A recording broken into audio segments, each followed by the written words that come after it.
আসসালামু আলাইকুম বন্ধুরা, কৃষি বিষয়ক ইউটিউব চ্যানেলে আপনাদের সবাইকে স্বাগত জানাই। আশা করি সকলেই অনেক ভালো আছেন। এই গাছটি আমরা সবাই চিনি।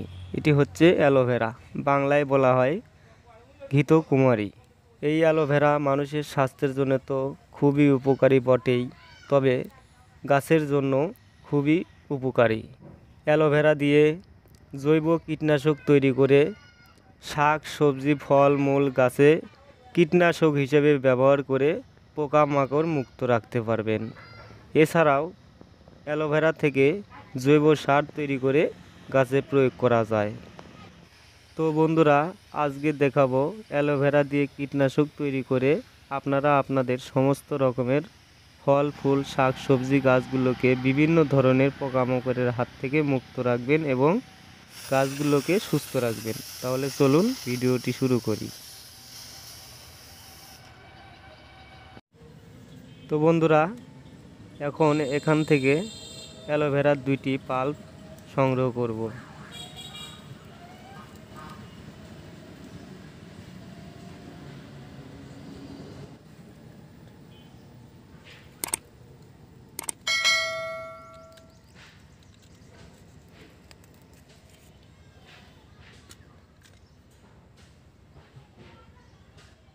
তো দেখতে পাচ্ছেন এখান থেকে আমি 2টি পাল্প সংগ্রহ করে নিলাম।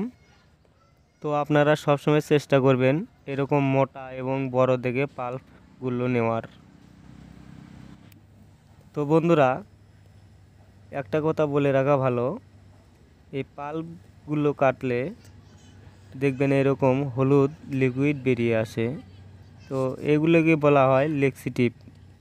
তো বন্ধুরা, এই অ্যালোভেরা যখন আপনারা নিজেদের জন্য ব্যবহার করবেন অথবা স্কিনে ব্যবহার করবেন, খাওয়ার জন্য ব্যবহার করবেন, তখন কিন্তু এই লিকুইডটা ফেলে দিবেন, কারণ এটি কিন্তু মানুষের স্বাস্থ্যের জন্য ক্ষতির কারণ হতে পারে। তো যেহেতু কীটনাশক হিসেবে ব্যবহার করব, তাই এই লিকুইডটা ফেলে দিব না। এইগুলো গাছের জন্য খুব ভালো উপকারে আসবে।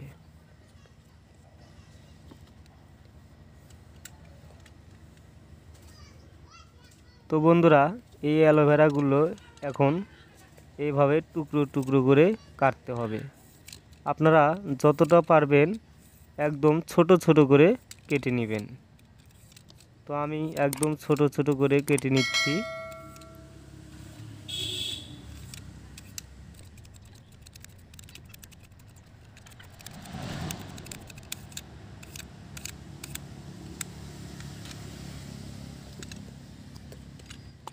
তো বন্ধুরা, এই অ্যালোভেরাগুলো দেখুন এরকমভাবে সবগুলো কেটে নিলাম। তো আপনারা যতটা সম্ভব ছোট ছোট করে কেটে নেওয়ার চেষ্টা করবেন। এবার এই পাত্রটি ভর্তি করে পানি দিতে হবে।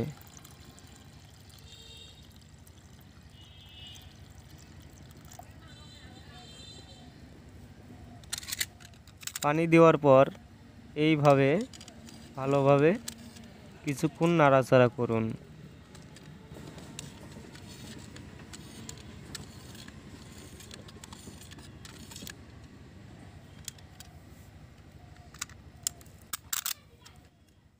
তো বন্ধুরা, এই পাত্রটি এখন কোনো কিছু দিয়ে ঢেকে রাখবো এবং ছায়াযুক্ত জায়গায় 30 মিনিটের জন্য রেখে দিব।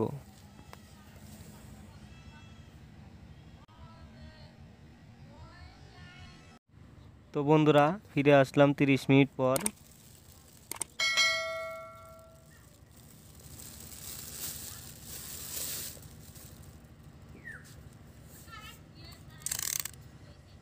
এইগুলো আবার একটু নাড়াচাড়া করে নিতে হবে, তারপর ছাকনার সাহায্যে ছেঁকে নিতে হবে।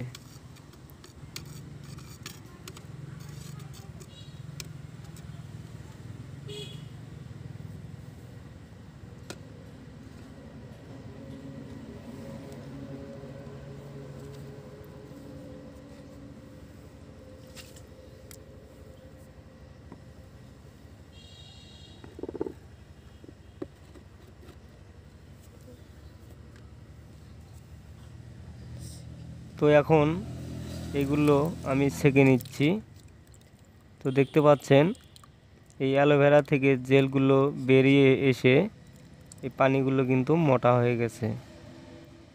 তো এইগুলো গাছের জন্য কিন্তু ভীষণ উপকারী। আপনারা 10 দিন অন্তর অন্তর গাছে ভালোভাবে ঘুরিয়ে ঘুরিয়ে স্প্রে করে দিবেন, তাহলে গাছগুলো সবসময় পোকামাকড় মুক্ত থাকবে। তো এখন যে অবশিষ্টগুলো দেখতে পাচ্ছেন এগুলো ফেলে দিবেন না, এগুলো জৈব সারের সাথে মিশিয়ে গাছে ব্যবহার করবেন।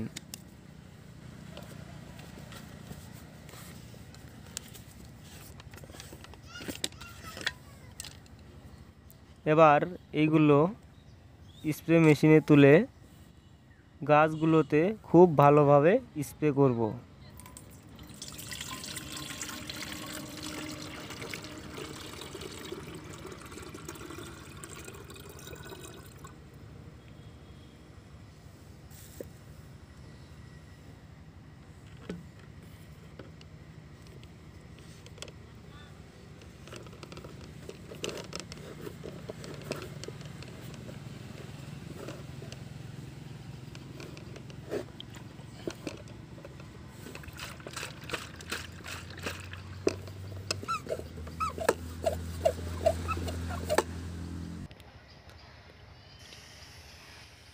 তো বন্ধুরা, এই জৈব কীটনাশক আপনারা কিন্তু সব রকমের গাছে ব্যবহার করতে পারেন।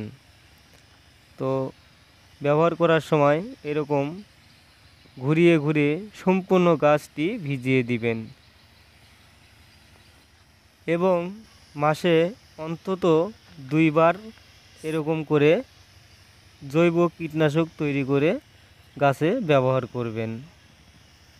তো বন্ধুরা, দেখতে পেলেন ক্যাপসিকাম গাছ এবং বেগুন গাছে স্প্রে করলাম। এটা দেখতে পাচ্ছেন এটি সাদা জামের গাছ, এটিতেও ব্যবহার করছি।